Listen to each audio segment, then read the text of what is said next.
आपके साथ मैं हूं शुभांकर। अब आपको दिखाते हैं TV9 भारतवर्ष पर Lok Sabha speaker Om Birla exclusive.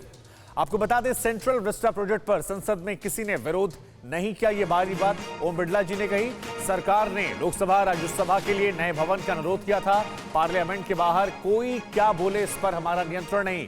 LGP मामले में संसदीय नियम के तहत लिया गया फैसला, ये भी बात ओम बिरला ने कही। हम आपको सुनवाते हैं, मनीष झा ने इंटरव्यू लिया है ओम बिरला का, एक्सक्लूसिव इंटरव्यू सुनिए।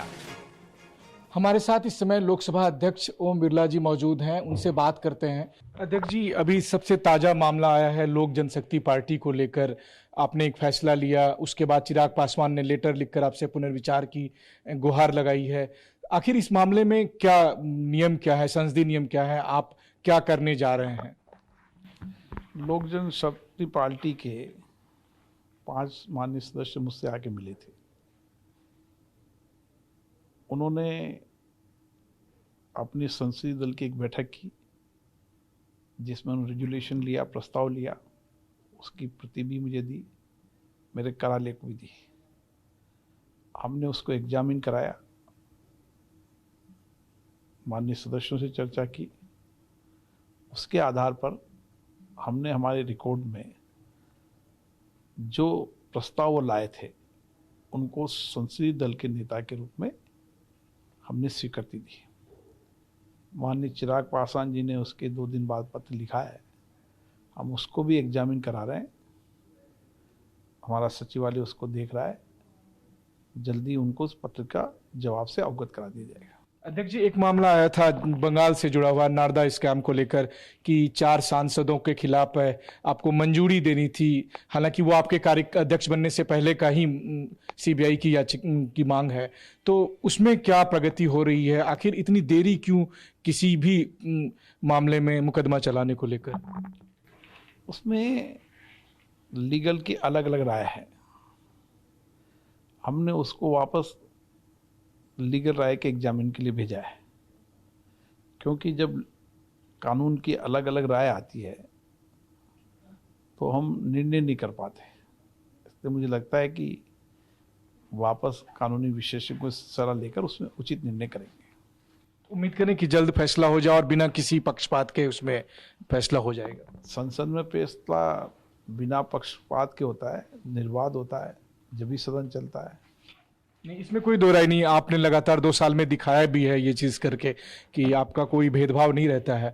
अब अगर मान लीजिए अभी आप नई बिल्डिंग का कामकाज, हम देखते हैं संसदीय नई बिल्डिंग का कामकाज बड़ा जोर शोर से है, लेकिन उतना ही जोर शोर से विरोध भी हो रहा है इसका। आपको लग रहा है कि ये विवाद खास करके संसद की बिल्डिंग को लेकर कितना उचित कितना अनुचित है? ऐसे नए संसद भवन में विवाद नहीं होना चाहिए, मेरा मत है। लेकिन तो लोकतंत्र में सबको अपनी बात कहने की अभिव्यक्ति है, लेकिन नया संसद भवन बनना चाहिए।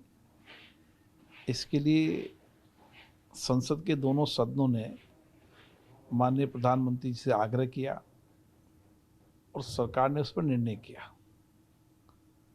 मुझे आशा है कि 2022 जब आज़ादी के 75 वर्ष होंगे तो हमारा नया संसद भवन बनेगा, जब हम आज़ादी की 75वीं वर्षगांठ मनाएंगे।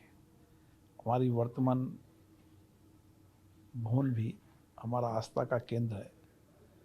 यहाँ हमने आज़ादी के निर्णय हुआ, यहाँ संविधान बना, यहाँ बहुत सारे कानून बने, महत्वपूर्ण फैसले हुए।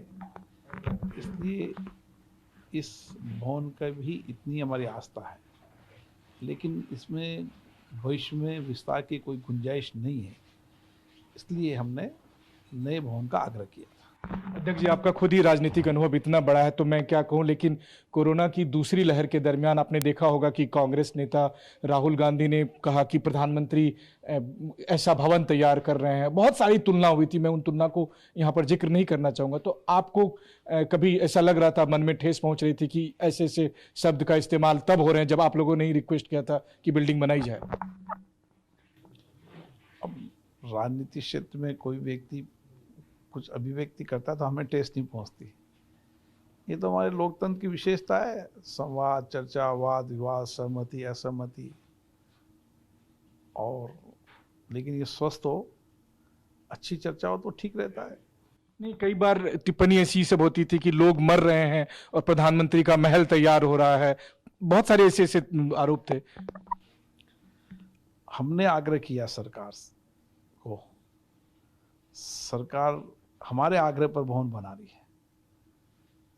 सरकार ने निर्णय नहीं किया, हमारी अपेक्षाओं, हमारे फैसले पर सरकार ने निर्णय किया है। इसलिए मैंने पूर्व में भी कहा है कि सदन के दोनों सदनों ने आग्रह किया, उसके आधार पर सरकार ने नए भवन बनाने का निर्णय किया। अब उस निर्णय पर कोई भी सवाल उठाता रहे, लेकिन नए संसद भवन की आवश्यकता थी, ऐसा माननीय संसद सदस्यों ने मुझे आग्रह किया था और इसके भविष्य की विस्तार की गुंजाइश नहीं थी, इसलिए नए संसद भवन को बना रहे हैं। नए संसद भवन जहाँ ग्रीन बिल्डिंग होगी, नई टेक्नोलॉजी होगी, पेपरलेस हमारी संसद होगी, नई डिजिटल युग की नई संसद भवन होगी, ताकि हम हमारे संसद सदस्यों की कार्यकुशलता को और अच्छा कर सकें, उनकी क्षमताओं को और बढ़ा सकते हैं। मुझे लगता है कि ये भवन इसके लायक से उचित होगा। फिक्र आपकी, सोमवार से शुक्रवार रात 9 बजे सिर्फ TV9 भारतवर्ष पर।